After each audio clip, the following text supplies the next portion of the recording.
আসসালামু আলাইকুম। এই ভিডিওটি একটু লক্ষ্য করুন। সীমান্তবর্তী এলাকায় বিএসএফ সদস্যরা বাংলাদেশের সীমানায় প্রবেশ করে। তারপরে যেটা হলো, বাংলাদেশের সীমান্তবর্তী এলাকায় যারা বসবাস করে বাংলাদেশের কৃষকেরা, তারা কিন্তু লাঠি নিয়ে বিএসএফ সদস্যদেরকে ধাওয়া করে এবং তাদেরকে ভারতে পাঠিয়ে দেয়। এটাই আমাদের বাংলাদেশ।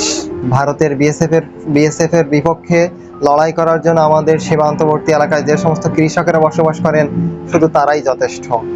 বর্তমানে বাংলাদেশের সরকার ভারতের বিপক্ষে যেভাবে কঠোর অবস্থান নিয়েছেন, অলরেডি ভারত এবং বাংলাদেশের সরাসরি এয়ারলাইন্স বন্ধ আছে।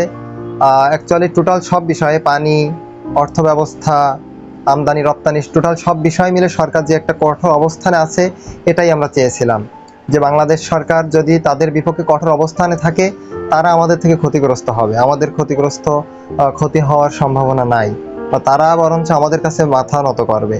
এবং সীমান্তবর্তী এলাকায় আমাদের সরকার যখন ভারতের কাছে মাথা নত করে, তখন কিন্তু তারা বিএসএফ সদস্য বারবার কিন্তু বিএসএফ সদস্যের হাতে বাংলাদেশের কৃষক বা সাধারণ মানুষকে আমরা গুলিবিদ্ধ হতে দেখেছি, অনেক মানুষ মারা যেতে দেখেছি।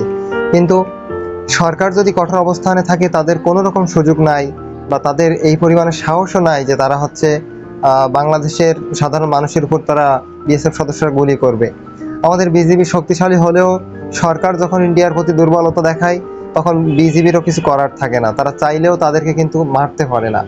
গত 5ই আগস্টের পর থেকে আমরা কি দেখলাম, যে সীমান্তবর্তী এলাকায় কিন্তু একটাও হত্যাকাণ্ড হয়নি বা একটাও গুলিবিদ্ধ হয়নি, কারণ তখন তত্ত্বাবধায়ক সরকার কিন্তু ভারতের বিপক্ষে কঠোর অবস্থানে ছিল, এজন্য হয়নি। কিন্তু তার আগে গত 17 বছর যদি আমরা বিবেচনা করি, তাহলে কিন্তু প্রায় প্রতি বছর 10 জন, 15 জন, 20 জন করে বাংলাদেশের সাধারণ কৃষক, সাধারণ মানুষ কিন্তু বিএসএফ সদস্যের কাছে গুলিবিদ্ধ হয়ে মৃত্যুবরণ করেছে। এ ব্যাপারে বাংলাদেশ জামায়াত ইসলামীর নেতা ডক্টর এস.এম. খালিকুজ্জামান কি বলেন, চলুন শুনে আসি। জামায়াতে ইসলামী ক্ষমতা আসলে এই সীমান্ত হত্যা জিরোর কোটায় আসবে, সেটার বাস্তব প্রমাণ আমরা দেখেছিলাম। 5ই আগস্টের পরে কিন্তু সীমান্ত হত্যা ছিল না। সুতরাং আমাদের সরকার যত নতজানু হবে, সীমান্ত হত্যা তত বাড়বে।